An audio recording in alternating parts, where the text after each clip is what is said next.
Peace. Greetings to you all. It's your brother Naheem, BKA Lord Abba, AKA Mr. Just the Facts. Shout out to the family. Shout out BTP Riri is in the building. Sister Shanna was good. Sister Shanna is a member. Welcome to our newest member, Sister Kelly Pryor. I'm getting back on my growing this platform thing because our voice is, I feel, is so very important to this movement. And you see that flyer that's up, that's for the Reparations March that's happening on October 16th. So make sure y'all check that out. I meant to pull up a page that I wanted to read from in this book. I don't know. I'm gonna have to ask Josh on the back end exactly which page that was, because I want to get into something dealing with Alabama, the Black South strategy. Oh, there we go. There we go. There we go. And, I'm gonna touch on it. Honors, brother Arthur Ward, for the contribution. Shout out, brother Donald, on code brother 83 was good, fam. Sister Faye XX, what's going on, sis? Make sure y'all hit that like button. Make sure y'all share the video out. I can't wait to this event this weekend. If you are in the DMV area, you know somebody in the DMV area, let them know that we're having a reparations march this Sunday. We have about 15 speakers locked in. We're not going to put out any of the names as of yet, but you'll probably get that over the next day or two. Okay, DMV Freedman in the building. Peace, Sister Miss Battle, who's also a member of the channel. You could become a member of the channel. You could support by using the super chat. Today, I'm pushing for cash apps today. That's my theme for today. I did a Twitter space earlier, and I wanted to speak to I just got to call it what it is, the trolls. It's a lot of Twitter trolling going on, and I wanted to address that because I'm here, my team is here, and the rest of the true and real reparationists are here fighting for reparations. And you have a bunch of Twitter trolls trying to attack. It's Lama Bay. What's going on, fam? You have a lot of Twitter trolls that's talking a bunch of nonsense, and we had to shut that stuff down today. But this march right here is happening, fam. This thing is happening. So ain't nothing nobody can say is going to stop that. Be the Power and the United Sons and Daughters of Freedmen is helping host this event. Shout out to brother Rashard Singleton, whom I know and whom I vouch for, point blank, period. Everything else we take care of on the back end. And the rest of the tomfoolery, those people who are not really about reparations, it's just a good topic to motivate whatever they're trying to do. They could have the rest of that nonsense. We pushing for reparations over here. So I just got out of a powerful Twitter space with Sister Sonny Johnson. A shout out to the Black Republicans, man, the real Black Republicans who are about our people, who are about reparations. Derek Smith, peace, was good, fam. It was just a couple powerful people that were up in there speaking, man. I was able to link with one of the brothers, brother Kevin out of North Carolina. There was another powerful brother in there named Prophet Jeff, I believe his name was. And I mean, it was a great conversation. And the Sister Sonny was breaking down. For those of you that follow this platform, y'all know that we've been saying here, peace, Chris Emanike, another member of the Be the Power channel. Shout out to all the members. Shout out to everybody that's supporting. Again, I'm really on my pushing to get to expand this platform. And I know y'all hear me say, we're going to do the other channel. We're going to do the other channel. But after this March, family, we're going to get that other channel popping. We're going to change the name of it. Right now, it's just called BTP Media Group because we ain't have no other name. But I think I have a name in mind. I want to talk to some other family members.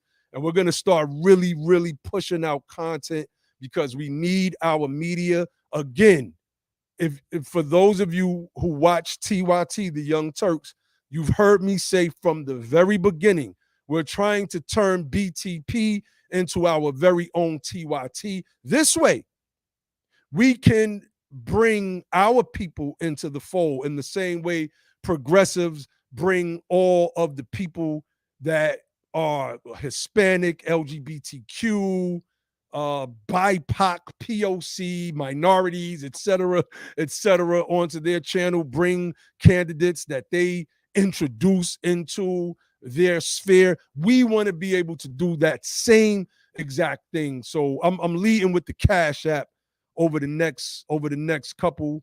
And you know, that y'all know I don't be on it stressing for no cash. I ask people to support the channel. You know, we get some support, and I give all honors to everybody that shows us support, everybody that does hit us up on the Cash App, even when we're not doing live streams, man. Them little nickels and dimes, to me, they are worth $1,000 because they're just appreciation.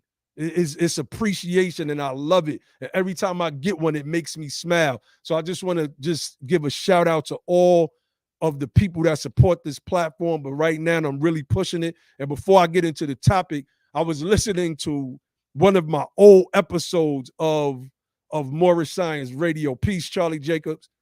And when I was doing Blog Talk Radio, this was 7 years ago. And the title was called We Need Political Unity. I can't remember whatever the subtitle was. And I was listening. I was like, damn, I'm going in. But it spoke to my track record that I've been calling for political unity for the longest. Sanetta called me a couple nights ago. Sister Nepal, that's brother, one of Brother Sanetta's consorts. Somebody in the chat said that Moorish stuff is fugazi, hard, cold. That's funny. That's funny. It probably is, fam. It probably is. But we ain't talking no Moorish stuff right now. So the need to interject that just to troll for the sake of trolling. I mean, this is probably one of them cornballs that follow from the Twitter world. DMTZL, peace, fam. And Mark Lamar Hill was on with Sister Nepal and the panel of sisters, and something happened with his child, and he had to jump off. So Sanetta called me. He was like, yo, bro, can you come on, man? They were talking politics, and I went on there, and I started building with the family. And one of the things that I was saying was Sanetta can tell you that I've been calling for political unity on his channel for like 10 years. Peace, brother Andre Boyce.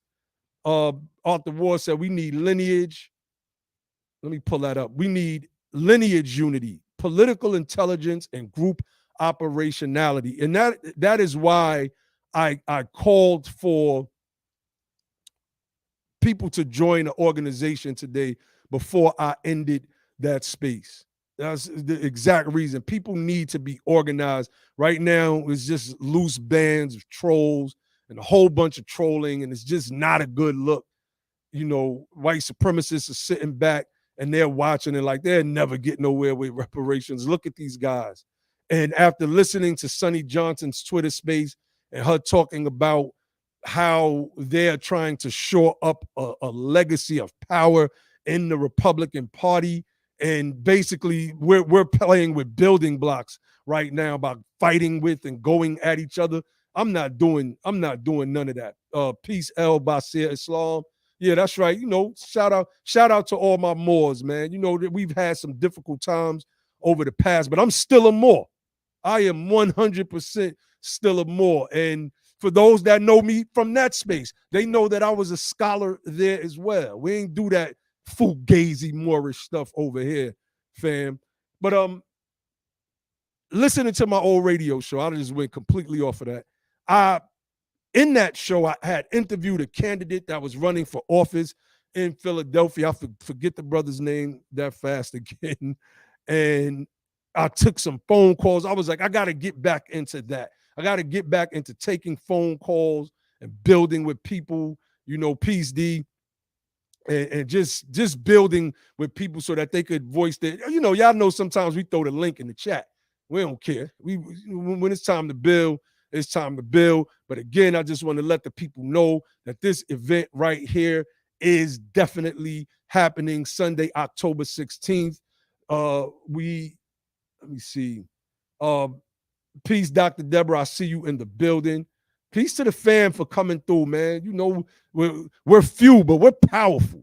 We are few, but we are very, very powerful. And I want to give honors to the family. Okay, so let's get into this bigot from Alabama, Tommy Tuberville, and see what he's talking about with this crazy stuff. I wasn't going to come on camera. I was, because of my, I ain't got no shape up or nothing like that. And then I was like, you know what, man? They could see the rough beard. I'm going through the rough beard phase anyway. It's going to take a minute for my joint to grow in and do what it needs to do. So let's get into this. Let's get into what this bigot said, and then we're going to get into some stats. And I'm gonna read some things. Y'all know how we do. We gonna pull up some stuff. Did I share the audio? Hold on. Let me stop that.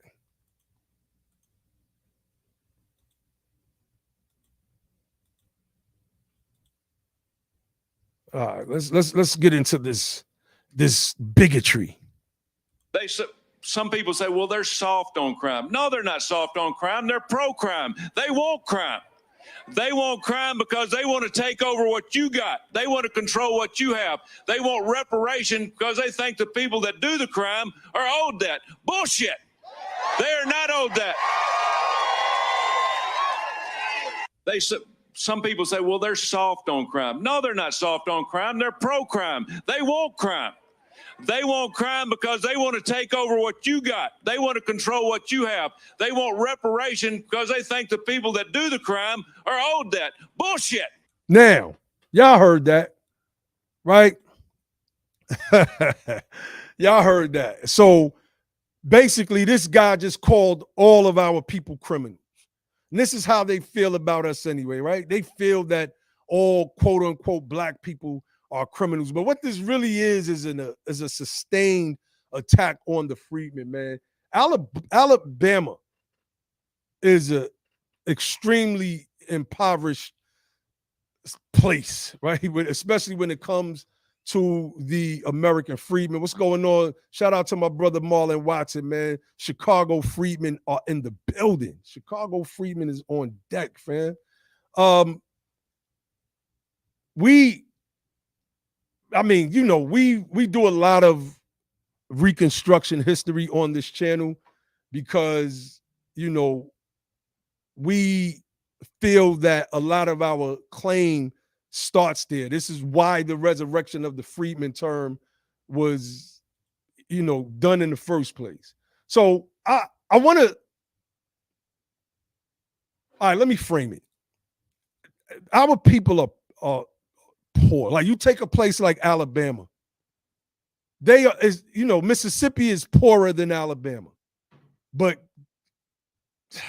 goodness, when you really think about it, why? It is because these white supremacists, these Confederates that are in government, like that statement that Tuberville made was a white supremacist statement. These people have been criminals from day one. The history of the anti-federalists in this country has been a criminal history. That's why they formed themselves into the Confederate States of America and committed the biggest crime and crimes against America, one being sedition, the other being brutally murdering our freedmen ancestors and white politicians that they called carpetbaggers from the North. biggest criminals in this country ever are people like Tommy Tuberville. And you know a criminal by how well he lies. He said that we want reparations because we're criminals. Like that don't even make that don't make no sense. So one of the things that I want to do is, y'all know we like to go to articles. Let me put the link in the chat. And peace, fast pace, and peace to everybody that's joining you. Sister Renee, I see you. Let me see who else, anybody I missed. Okay, so let's go to this article right here. How the government helped white Americans steal black farmland. I just put that link in the chat. Somebody said, how could any black men play for that man? Yeah, they was playing for him. Hey, it is what it is. It is what it is. So I want to hone in on this, right? It says, in his study of a rural county in Alabama, the sociologist Charles Johnson found that farm owners had larger, better quality homes, more equipment and livestock, kept their kids in school longer, grew more food for themselves, the subsistence crops, and had more magazine subscriptions than non-farm owners. Other writers found similar results in North Carolina, Georgia, Virginia, and elsewhere in the South. That's why when people say land, I understand. When Killer Mike was at the Revolt Summit, and our sister Camilla, a true reparationist, she really got up there and broke that thing down. Shout out to Sister Camilla Moore, the chairwoman of the California Task Force. Shout out to my whole Cali fan. The love just went to a whole nother level after the NAASD summit. And, that's where it's at, man. That's where it's at. But when we're looking at how our people were how this land was stolen from our people, right? This is what this article, how the government helped white Americans steal black farmland. There was once a thriving black middle class based on farm ownership, but during the 20th century, the USDA helped erase that source of wealth. And this whole article goes in. I'm not going to harp on this article and read a bunch of it. I'm going to try to get on and get out of here. I've got a couple conference calls I got to get on later. And I'm trying to connect with some of the people that I met in that Twitter space tonight. I just like real people. And I just want to be in contact with real people because the real going to always rock with the real. And so I'm not going to go through this, but I wanted to point out that fact that we had a lot of farmland. We were able to do for ourselves at some point. And as this article stated, let me see.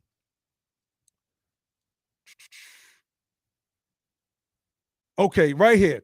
It says, these landowners provided refuge and support for civil rights activists who assisted local people as they campaigned for political rights in the 1960s. Right, this the South we talk about. Alabama, for those of you who are familiar with our Black South strategy, that should have instantly conjured up that discussion in your mind. It says, quote, what really is important about how the movement was able to take root in Mississippi is there was a network of black landowners. So this one was Mississippi. Bob Moses, a key civil rights figure, said in a recent documentary, quote, this was really our secret weapon. So whenever there was something that we as American freedmen would advance at, white supremacy found a way to knock it down. They found a way how the government helped white Americans steal black farmland. There was once a thriving black middle class based on farm ownership, but during the 20th century, the USDA helped erase that source of wealth. Stop sharing that. I put that link in the chat already. Y'all make sure y'all check that out. I'm gonna run through a couple of these because we gotta paint a picture. Peace, Brother Khalif. I see you in the building. Peace to anybody else that's just joining.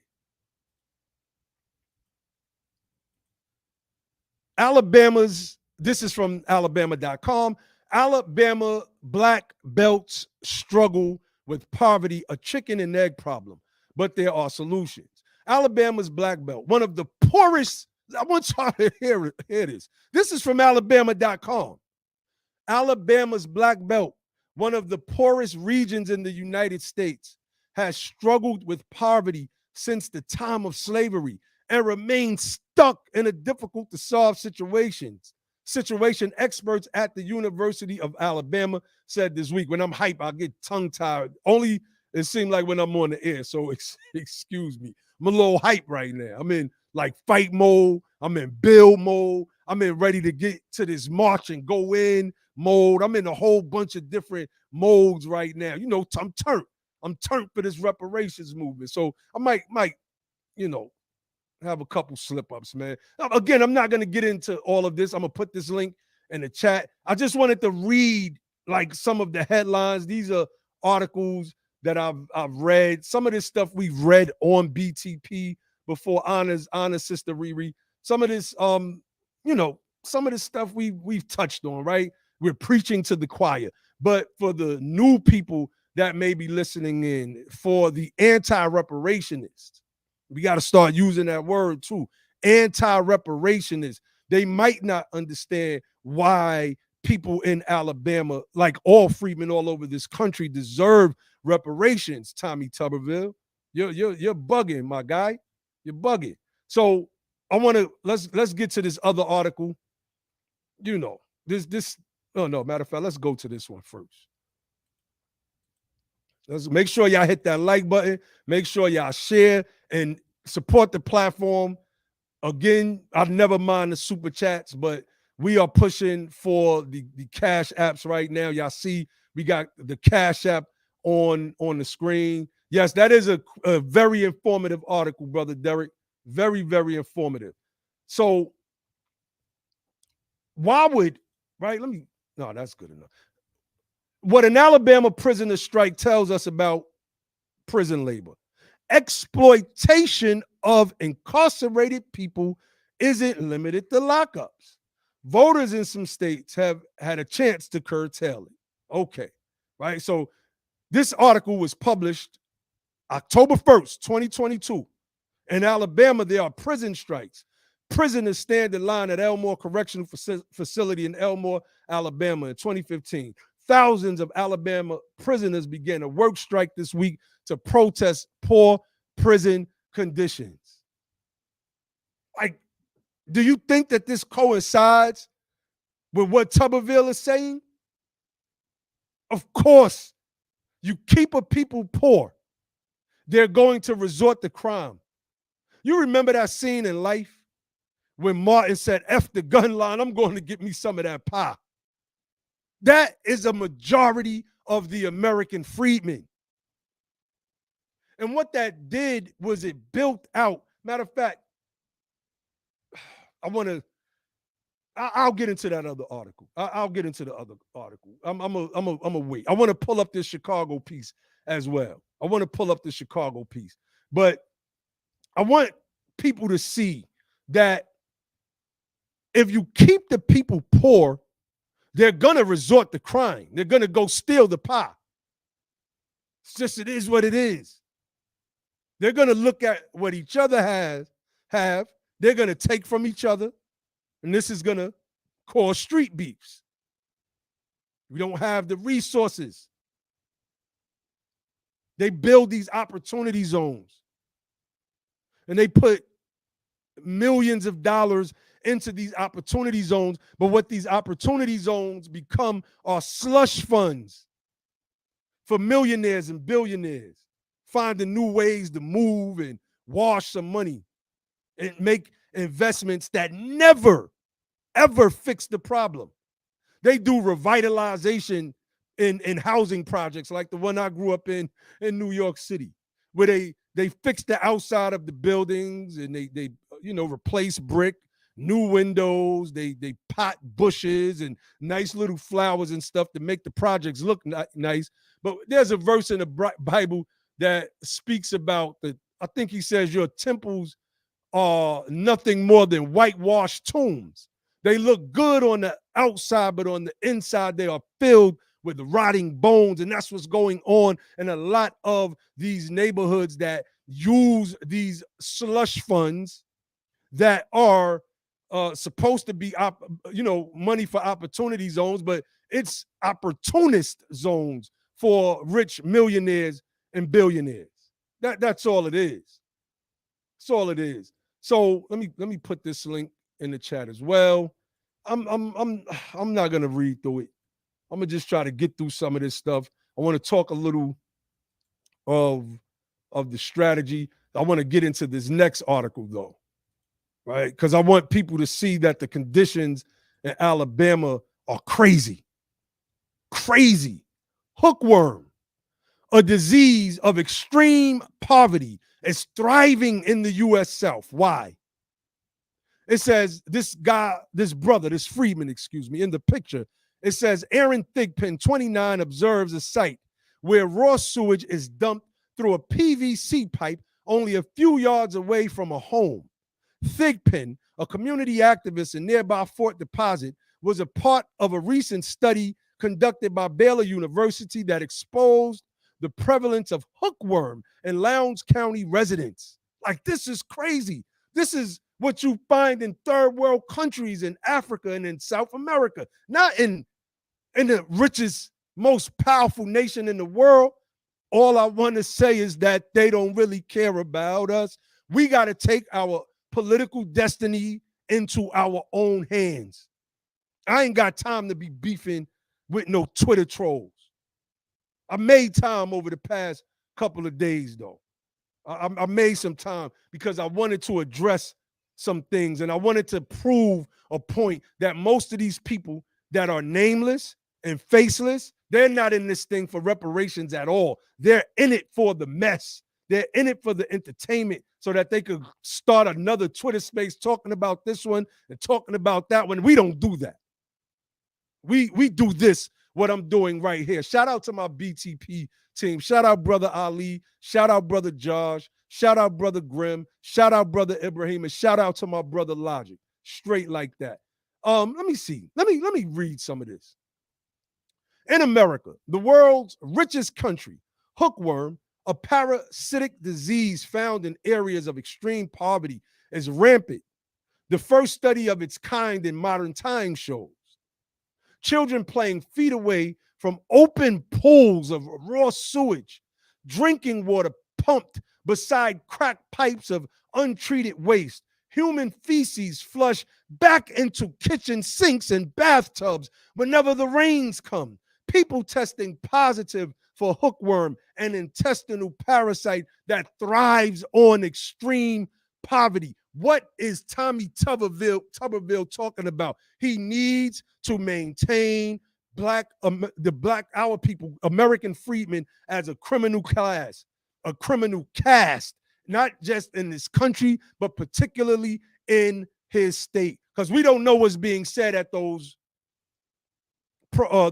strikes, them prison labor strikes. That word reparations is probably coming up. And you see them Confederate devils in the background. Woohoo! This is why we say, and this is why we promote the Black South strategy, fam. And I'm going to get into a little bit of that. Let me put the flyer back up, though. I want to keep the flyer up. Keep the flyer up. Keep the flyer up, man. I want to get into some of that strategy.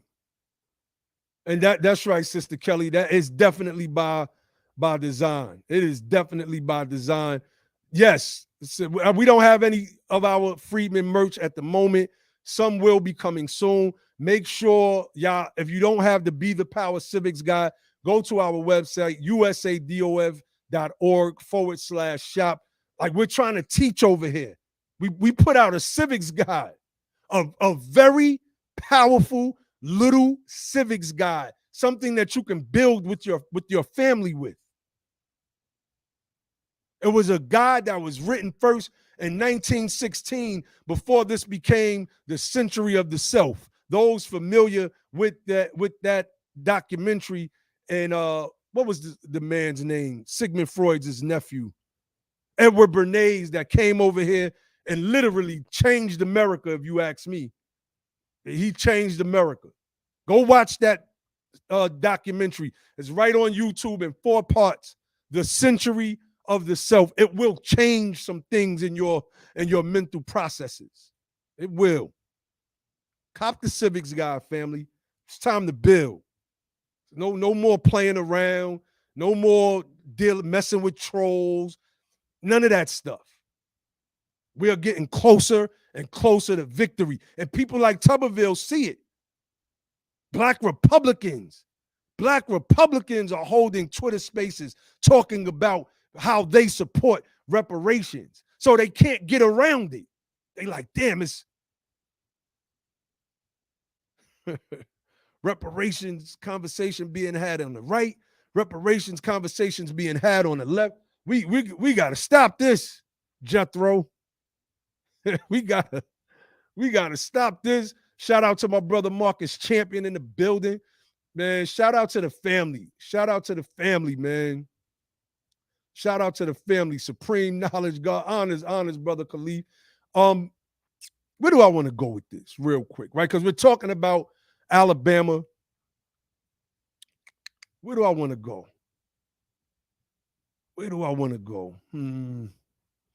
I'm gonna go into the devil you know, right? Because I want to get a little bit into the Black South strategy. So let me see where we at on time. We only 32 minutes in. Feel like I've been on for an hour. I'm cooking. I'm hot, like literally cooking. I'm hot sitting here right now. Let me see. I want you all to see the nefarious nature of white supremacy. And the sentiment that Tuberville expressed is an old one.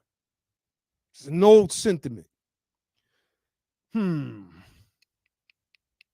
trying to figure out where to start. I don't like reading for long periods of time, being pedantic. I learned that word from Professor Larry years and years and years ago. And he was like, you don't have to be pedantic, Lord Abba. And I remember sitting there like, I don't know what pedantic means. As soon as this thing is over, I'm going to look it up. And it's stuck with me ever since, because we all are learning. Everybody's learning. Everybody. All right, let me I'm just gonna read. Yeah, I'm just gonna read. It's only 2 pages. It says the delegate was all right. The delegate was Solomon Saladin Calhoun. That was a interesting name for a Southern Confederate. Solomon Saladin. The Calhoun part of that's Confederate Central right there. But Solomon Saladin, I'm like, how my man get a name like that? And in the South, that ain't no Anglo-Saxon name right there. That's a Hebrew and Muslim name right there. But anyway, especially the Saladin part. Now you could get Solomon from out the Bible, right? But the Saladin part, that kind of stuck me right there. Anyway, president of the convention, who would go on to become one of the 3 judges on the Supreme Court of Mississippi. In the months leading up to the convention, he would write that, quote, Negro suffrage is an evil, and an evil to both races. Its necessary outcome is that conflicting aspirations and apprehensions must produce continual jars and frequent hostile collision, which do not occur with homogeneous races. Basically, there's no homogeneity with the Negro and the whites. Only with whites and other people whom they deem, I guess, human, I guess. But Negro suffrage, no. We can't do that. This will conflict. Remember that image, the fusion box image, where the Confederates had the brother with the bat wings, and he's flying over, he's flying over the white women and the children, and the wing says Negro, the wings say Negro rule. This is how they scared the people back in the days into accepting this fear that if we, the actual law-abiding citizens, ruled in these states, that it would be terror, unlike the sheer terror that our ancestors had to endure by these wicked devils. That's what they are. They're wicked devils. And what Calhoun says here about us not voting and why we shouldn't vote is the same exact sentiment of Tuberville when he says that black people don't need reparations, that they shouldn't get it. That's basically what he's saying. Why would you make them our economic equals? Calhoun is saying, why would you make them our citizen equals? That's what suffrage does. Well, in the North, we were already voting. In fact, and I know some of it for some of you, y'all have heard us discuss this a lot on this platform, but we're going to always repeat certain facts. In the dissent of Dred Scott, Justice Curtis and Justice McLean proved unequivocally that our people were voting in at least 5 northern states in this union. And if black people were seen as a monolith here, if the Negro, as we were called, were seen as a monolith here, then those in the South that were still slaves while our people were free in the North were in fact citizens with disabilities. And this is one of the main reasons why reparations has to be at the government, the federal government level, starting with its legislative and its executive branches, in that order. In that order. The judicial branch will come later when the white supremacists try to sue. But this Freedman thing has sewn everything up. They won't win. They won't win. So let me read. It says, finish reading. He even surfaced the idea of his own form of racial colonization of the South. So afraid was he of the black majorities. He wrote, "It has been said that the cure for the evil will appear in white immigration in the Black Belt, which shall furnish a preponderance of our own race." See, in 3 of the states, and I forgive me because I always forget which 3 states, South Carolina, I think Louisiana, and Alabama, I think, or Mississippi. I always forget which 3. We actually, the American freedmen, had a majority. So what Calhoun is speaking about here in Mississippi, and to the delegates at this convention that he's speaking at, is what we're talking about right now. An influx of American freedmen from New York, Chicago, Detroit, well, Michigan, well, where we're at, right? New York, Chicago, Milwaukee, St. Louis, Los Angeles, all over, back into these specific southern states so that we will become the majority. This thing is happening in the reverse right now. This is why Brother Charles Blow called this a Black Power manifesto. You want black power? Well, black power in this country means having political power, having control over your local and state government, being able to send 2 senators, American freedmen, from the former slave states that we will be in control over, and having an American freedmen government, all on that Freedmen Code. See, that's the strategy. When we talk about local politics, it's a lot of what we're talking about is not going to happen the way we envision it in states where we're outnumbered by so many people. Even in cities that we have a predominant majority, we still have to do battle with the whole of the states and the surrounding cities and counties to some degree. Jackson, Mississippi is prima facie evidence of that fact. So let me read it. Let me start that quote from the beginning. "It has been said that the cure for the evil will appear in white immigration in the Black Belt, which shall furnish a preponderance of our own race. The introduction of whites into the South is very desirable, and in mitigation of the evil. Just us voting was evil, just like reparations to these people are evil. The South is keenly alive to the importance of and it is encouraging it in every way that she can. This is the whites, the Anglos back in the days, the Confederates, the rebels to this country, something we've never done. They could call us what they want to call us. We are not flying a criminal rebel flag. They are. They are. That is a sign of sedition. Every time I see that flag, I say seditionist in my mind. Let me read. And this is page 184 I'm reading from. I'm about to go into page 185. But colonization wasn't quick enough for their purposes. During the morning session of the 40th day of the Mississippi Constitutional Convention of 1890, Delegate George P. Melchior, a Bolivar County planter, put it, quote, "It is the manifest intention of this convention to secure the state of Mississippi white supremacy." See, this is white supremacy is in the records here. We be debating with people like a lot of these whites, but they're not like the Anglo-Saxons. They're not the people that were here from day one. They're not. They're not the people that were here from day one. People came later. They don't know the history. Their families became white when they got here. They weren't white in their home country. Whiteness, like blackness, is a socio-political construct created exclusively in the United States of America.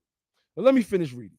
It says, at the convention, Montgomery was placed on the elective franchise, from which he passionately advocated for a literacy test at the polls, explaining that he knew well that it would overwhelmingly disenfranchise black voters who were then the majority in Mississippi, as he outlined in his infamous Peace Bush speech. These people were committing crime on the record. Family, let me read the quote. This bill will affect the voting population of the state as follows. Present voters, white, 118,890. This bill will restrict 11,889 and leave a net white vote of 107,001. I'm going to break this down in a few minutes.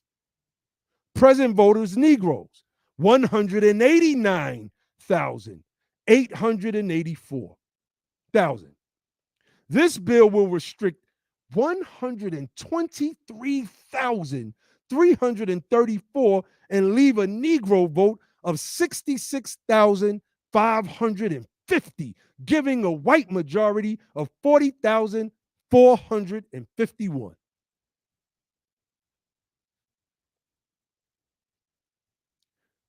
Let me read that again. Now, just the first part. Present voters, white, 118,890. This bill will restrict 11,889 whites they're talking about. When Kemp was purging voters in the state of Georgia, the majority of those voters were our people. They purged some white voters as well. And they've been following this same playbook for generations.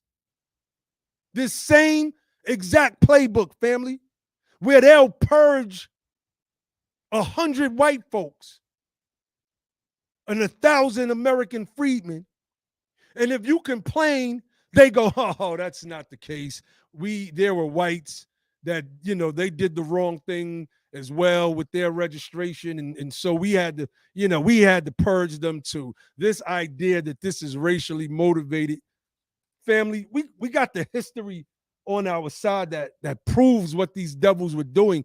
And they're running the same exact playbook. They're running the same exact playbook. So let me see. Do I want to read some more of this? Yeah. Montgomery acknowledged that he knew many of the people he would be disenfranchising personally. He knew them. But for the sake of restricting us so that we would not have a political majority in the South, it's like, hey, Jethro, I gotta cut you off, cousin Jethro.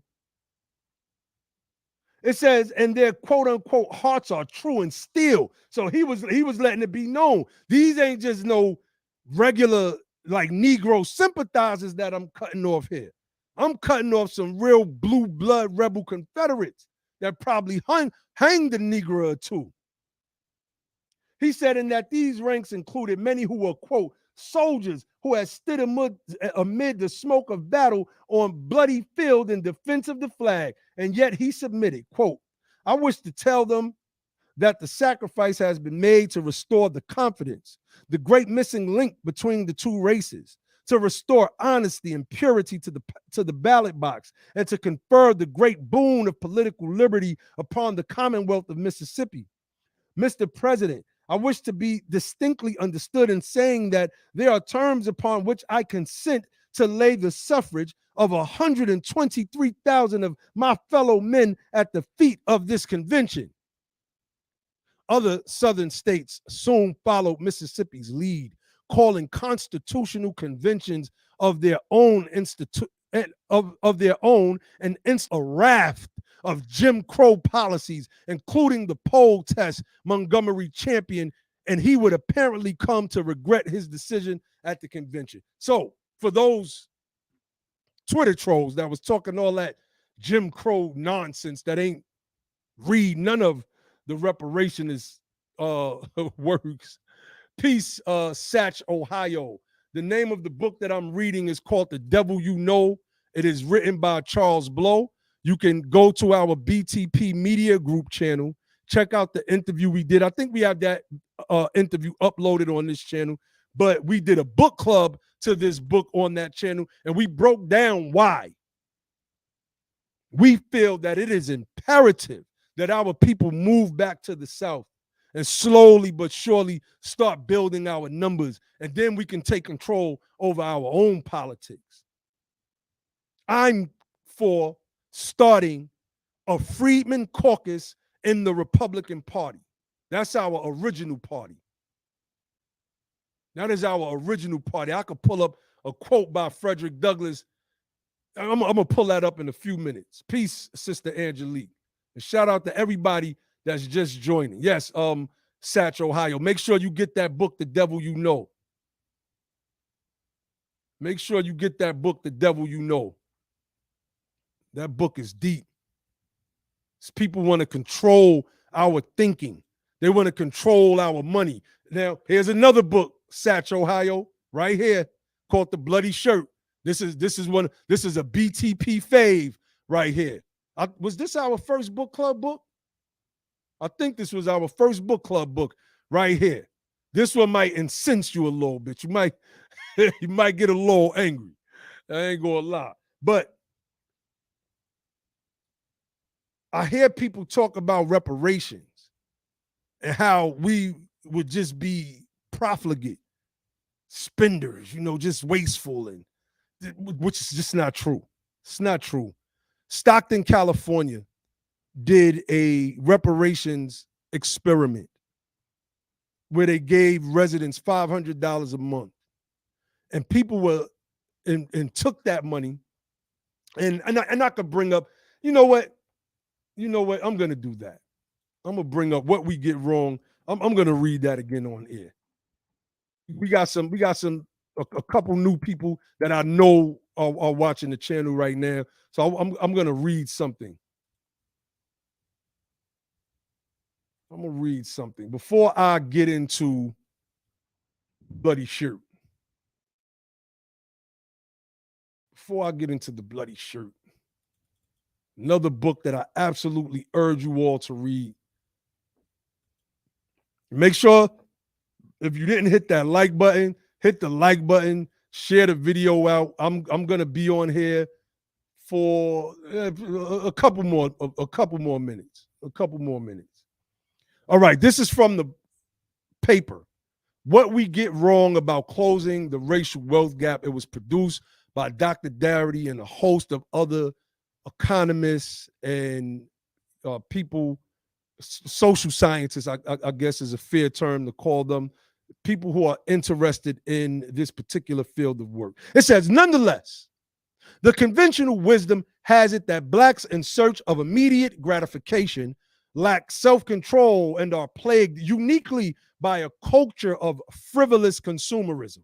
Now, that's one of the things they say. Like, they gonna just go buy Jordans and gold chains. I grew up in the hood.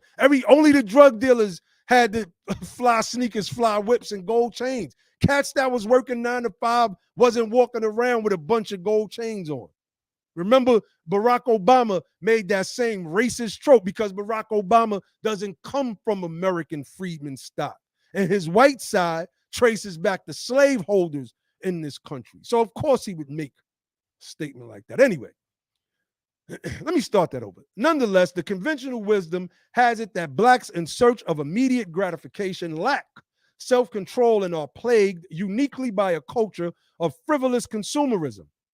This belief was magnified by Ronald Reagan's use of the quote-unquote welfare queen trope during his campaign, and recently via internet financial gurus pushing images of Black America spending money on Jordan brand Nike shoes rather than household needs. Yet, the empirical evidence indicates that it has not been the case historically, nor is it the case today, that blacks are more financially wasteful than whites. There's no evidence. Remember, because people got mad. I was in a space the other day because I said I wouldn't invite the Nation of Islam to speak at our reparations rally. They wrote 2 hit pieces on the reparations movement before, when we was all rocking with the hashtag cult because we thought they were about reparations. We came to find out that they weren't.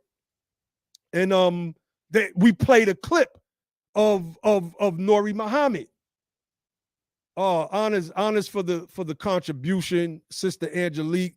She said, "Good luck at the rally. I've learned so much from y'all." Honors. I truly appreciate that. You know, shout out to all the family that's showing love.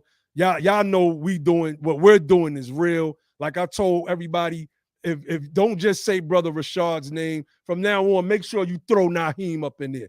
I'll be sure to respond. Don't just say the brother's name, because we're doing this together. Like any true reparationists are supposed to. But this idea that we're wasteful spenders, it's bogus. It's been debunked. And Nori Muhammad went on, I think he was on with Ben X, and he said something to the effect of our people spending money that they don't have to buy things that they don't need to impress people that they don't know, or some bootstrapperism nonsense. And that's a lot of the sentiment that goes on in that organization. And that's false. That's false. Peace, Sister Antonia. That's absolutely false. Peace, First Lady of Love. I see you. The family is in the building tonight, man. The family, like I said, we're few, but we're powerful.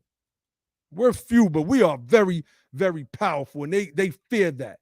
So I want Pete, let me put the link in the chat to what we get wrong about closing the racial wealth gap. For those who are listening in, the new listeners, I want you to read that. Notice along the way, I drop links to every source because I want people to study this stuff on their own as well. I don't want to just be the person that's reading things to people and they just take it because I read it. I want you all to absorb that knowledge so that we could all be on the same playing field. Ain't no big I's and little U's over here. We don't do that. So I talked about that certain devil sentiment that Confederates carry with them to this day. That trope that Black people, like financial gurus, say, that's why I don't listen to them at all. My brother Grimm is in the building. That's why I don't listen to him at all, right? They don't realize that they're repeating a white supremacist trope that goes back ages. I gave you several examples. Alabama prisons. They want to keep slave labor going, keep the people poor. They'll resort to crime, lock them up. They're going to work for the lowest wages possible. Our people are striking in Alabama because of it right now. Voter suppression. In many cases, they're still attempting to do that until this day. I brought up Kemp. He purged some white folks too and said this is not a racial thing because white people also got purged. This trope that we're just gonna be wasteful spenders. Let's see where this starts at. Now, this is a man by the name of Dennett who is interviewing Southern Confederates after the Civil War, after our people are emancipated in this country. And he's talking to these former slaveholders, right? And peace, brother Ty Harper. I'll see you in the building, fam.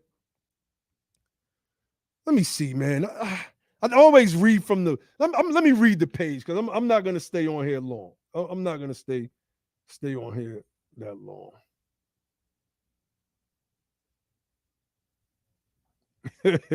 Yeah, let me read a little bit. You know, we BTP classes in session. I'll skip to another part. I don't know. I think I'm gonna just read. Y'all bear with me. This is some good lesson. This is page 35 from the book, The Bloody Shirt. I thought the South wanted it to end there. In his weekly letters to the nation, Dennett nearly always refrained from offering comments or opinions. But this contradiction irked him. Quote, in the country parts of Virginia, I have seen at one time and another hundreds of white men, he observed. And I doubt if I have seen in all more than 10 men engaged in labor of any sort. A traveling companion he met on the railway going up the line for a load of timber allowed that his company, quote, can't get white men enough, even though he was paying hands $18 a month plus board, $50 for trained carpenters. Quote, they're too damned proud to work, rather loaf around Richmond and Petersburg. These are white men that one white reporter from the North is asking this one white man that has this timber company. And he's like, these white men don't want to work. They got so used to our people working the fields that they didn't want to do anything. Why make belts and license plates and fans and raise fish when we can get Negroes to do that in Alabama and Mississippi prisons? That's what they're doing today, family, right now. 13th Amendment, that loophole, slavery nor involuntary servitude, except, let me finish reading. And then most of the whites admitted that the Negroes in their neighborhood were doing, quote unquote, tolerably well. This is contemporaneous sources, family. I'm reading from contemporaneous accounts. And then most of the white men admitted that the Negroes in their neighborhood were doing tolerably well, performing all the manual farm labor that needed doing. They were used to this. It wasn't no big deal. It's like work. Like, of course, we're all about work. All about work. Dennett looked at the lists of, quote, destitute rations handed out by the United States authorities in 2 Virginia counties for the month of June. In Bedford County, relief was furnished to 961 persons, 13 of them colored. In Campbell County, 530 persons, 12 colored. See this idea, that welfare, right? Y'all giving the Negro stuff. But the county show, the records show that United States authorities in 2 Virginia counties for the month of June, and Bedford County relief was furnished to 961 persons, 13 of them colored, freedmen. In Campbell County, 530 persons, only 12 of them colored. Whoa, what's going on here? See, white folks love welfare. They just hate for us to get it. In fact, they hate for us to get anything. Let me read. But still, the Negroes were sure to die out from a combination of their own laziness and the government's refusal to allow their employers to punish them for it. On one 1,200-acre farm, Dennett listed, while the owner, a wealthy former slave owner, rallied against the new system of labor, he had been an exceptionally kind master. This is what this guy is going on about. His overseer, Mr. W, would affirm the truth of this assertion. Oh, my bad. That was one of the four. Hold on. Let me make sure I'm reading that right.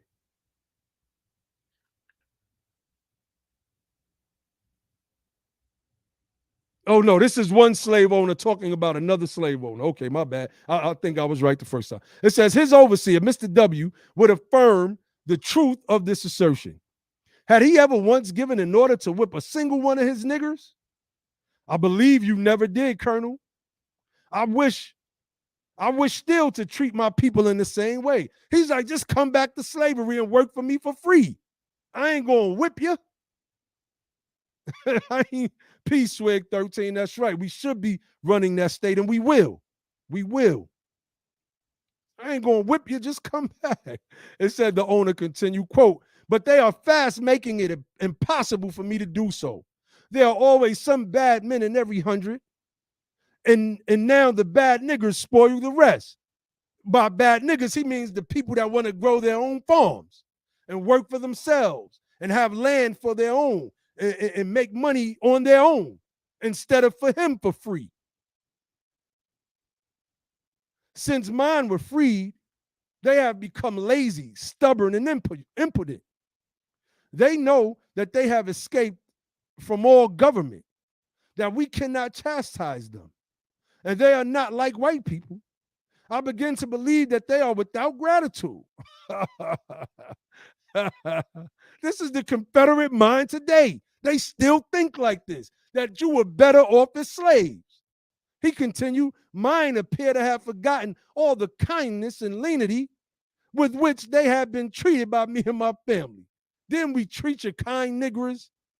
So what, you were slaves and you worked from sun up to sundown. Didn't we feed you and treat you kind and give you these tattered rags and let you come in the big house sometimes on holidays and go visit your family at other plantations? I didn't have sex with your negress all the time. I gave her back to you. It continues. He went on in some time in this vein, complaining with especial bitterness that, quote, the government has taken away all the coercive power from us. A Negro does what he likes, and I cannot inflict adequate punishment. It's like, right, talking back to the cops. That's how the cops feel. Like you ain't supposed to say nothing back to them. Bow your head, nigger. Bow your head.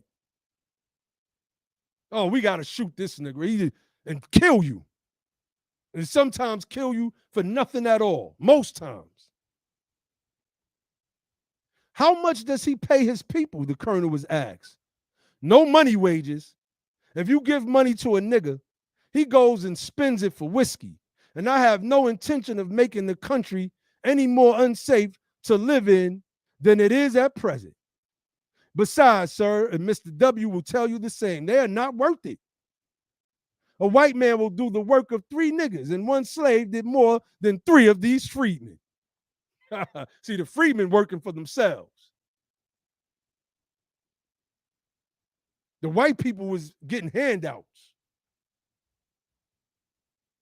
This was a lie that was told. Like Tuberville told the lie that the criminals want to do crime and then receive reparations. What? I want to go back to this point. No money wages. If you give money to a nigger, he goes and spends it for whiskey, and I have no intention of making the country any more safe to live in than it is at present. This is a white supremacist troping point. This book is The Bloody Shirt, fam, for those that didn't catch it in the beginning. terror after the Civil War. People saying we just going to do some wasteful spending. No, we're not. We're going to build. We're going to do the things necessary to build our people up. Let me show an article. Watch this. Let me see. Watch this. So what happens when black people, freedmen, American freedmen, I want to be specific, because I ain't just talking about all black people, as we're called. Let me be specific. The Los Angeles Times reported the pandemic saw a boom in new black-owned businesses, the largest surge in the last quarter century. Let me put this in the chat. Let me put this in the chat. The article goes on to note how with the stimulus packages and the unemployment, what people started to see was a spike, an upward spike in businesses being formed by our people. They were taking that money for the most part and trying to put it to good use. They didn't want to go back to work for pennies on a dollar, which is why they're having employment issues now. And I heard Charleston White. That's probably the first time I said that name on this platform, probably. And he was talking about, people got free money and they don't want to go back to work. Free money. Like, this government owes us. Ain't no such thing as free money, Charleston White. And if you believe so, somebody get him this clip. We'll love to have him on BTP. I'm not one for debating no information that I'm not studied on. But if he wants to have a debate on some information that he's not versed on, somebody send him this clip. We'd love to have him on. You don't know what you're talking about. Ain't no such thing as free money. Because the airlines got millions and millions of dollars in bailout money. Big corporations got millions and millions of dollars during COVID. Those companies were angling themselves. And Pelosi and McConnell, they were wrangling to which of the companies that they have the most invested in was going to get large chunks of that money. See, nobody talks to it from that level. You're not going to hear Charleston White say, yeah. The government, how you do it? Yeah. The government got, these big companies got free money too. Nah, we just got so used to talking down on ourselves by repeating the type of racist tropes that I read from this book. Like, you can't give a nigga money because he's just going to make the world a dangerous place. He going to make the world a dangerous place. Crazy. These people crazy. So I'm going to start winding it down. I hope I was able to touch on the topic in depth. I played Tuberville's statement. I went through some of the history of Alabama. There was something else I said I wanted to pull up. Oh, I know, Chicago. Hold on, y'all. I got to pull this up real quick.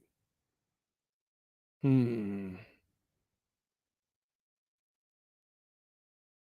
see. There we go.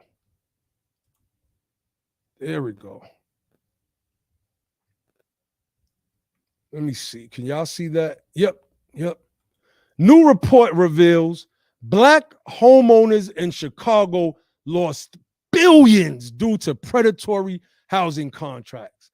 Let me put that link in the chat. I want you to read it. How does Chicago become Chicago? They keep talking about the right wing's favorite city is Chicago, ain't it? You start talking about doing stuff for our people, they start talking about how messed up Chicago is. And they never talk about who messed Chicago up. They never talk about it. They never speak about There's many people in the Black community once used home ownership as a means of building wealth, but a report published on Thursday reveals that the Black Chicagoans who purchased homes between 1950 and 1970 never had a chance of making money because of predatory housing practices. The report, called The Plunder of Black Wealth in Chicago, New Findings on the Lasting Toll of Predatory Housing Contracts, conducted by researchers from various universities, revealed that more than 75% of Black homeowners in Chicago who bought their homes through, quote, home sale contracts during this era lost between $3.2 billion and $4 billion of wealth due to racist real estate policies and predatory contracts. So you're trying to tell me that these people don't deserve reparations? Read Ta-Nehisi's Coates' piece, The Case for Reparations, if you haven't read it. It's on SoundCloud if you want to listen to it. It's a long read. So you listen to it on SoundCloud as an audio book. Hell, I think that's like an hour listen, if I'm not mistaken. But it's going to grab you it's hard to stop listening to. Once you put it on, you're hooked. You're hooked right in. Go check that out. How does Chicago... See, Tuberville is a coward. Tuberville is a coward. And this is why we got to get in office. This is why we got to confront these people. What did the GOP say about these statements? You think the GOP's top brass? I don't know. And somebody could correct me if I'm wrong. I haven't seen anything. I got news break apps. I got a bunch of apps where I get my news, politics, or whatever happens. Usually I'll get a notification, right? So the notification would say, Mitch McConnell admonishes Tommy Tuberville for seemingly racist statement.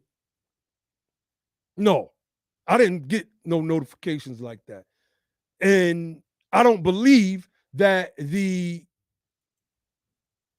Republican brass said anything about Tuberville's statement.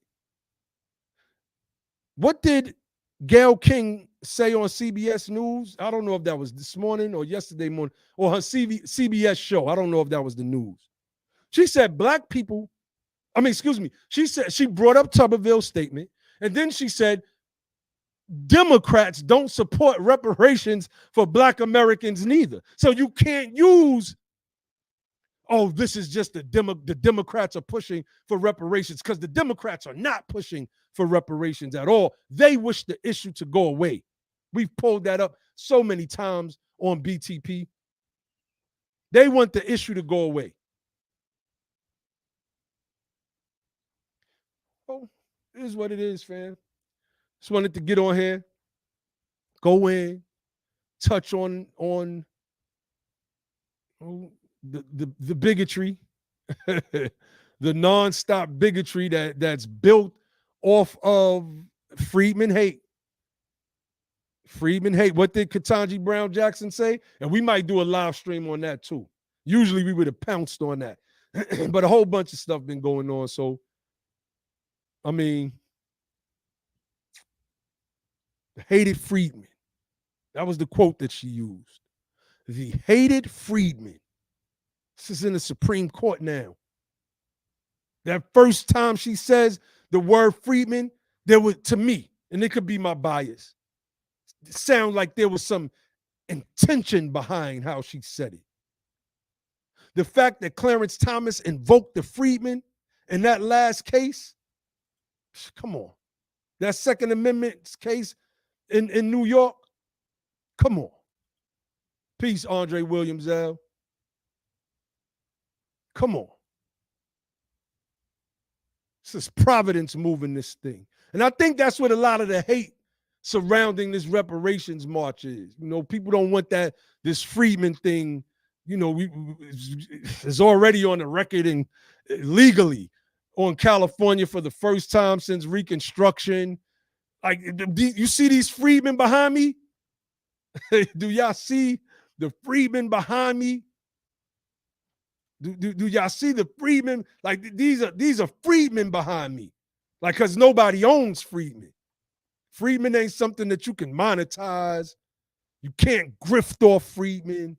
Can't do none of that because it's a political status and no one owns it. All who can trace their descendants back to one of the emancipated persons or however many emancipated persons in this country are today's American freedmen. And we all carry that status. Point blank, period. Point blank, period. So we said what we had to say here today, man. Again, shout out to my team, BTP. I see y'all in the building. Shout out to everybody. I'm so glad that you all joined. Another BTP class is in session. Make sure y'all who are in the DMV area come to the Reparations March. We're not playing around. We're going to send this country a message on October 16th. This ain't no popularity contest. We got reparationists speaking. We got about 15 speakers locked in and ready to go. And we're building with the family on the back channel, making sure that they understand the top. Every reparations is for anybody to talk about. Anybody to talk about. My brother Rashad has an organization called the National Reparations League. Just because everybody's not 100% tapped in with the Twitter trolls and the grassroots, that doesn't mean that they're not about reparations. But those of us who are well versed on the topic, we are helping our family. We are giving them a crash course, and they're picking it up. They're picking it up like that, and I love it. I love it because I'm curious. I ain't knocking nobody else's march. I ain't knocking nobody else's march. Because like I said earlier, that'll be some sucker stuff to do. And we don't do sucker stuff over here. But I'm just curious to hear if all the speakers are going to be in unison. I already know several of the speakers that's going to be speaking. I already know what they on, and I'm speaking of two in particular, man. Shout out to Brother Marcel. Shout out to Sister Teslin. Teslin Figaro. Everybody else, I don't know what everybody else is going to be speaking at that rally is going to be on. I just know that if there could be a reparations march in DC in December, there should be one. If there could be one in January, there should be one. If there could be one in February, etc. But I do know that for the most part, many of our speakers are going to be on the same page. We're going to be on the same page. Our freedmen ancestors are at work and they are shaking the tree right now. The tree is being shaken, and I'm here for it. I'm here for all of it.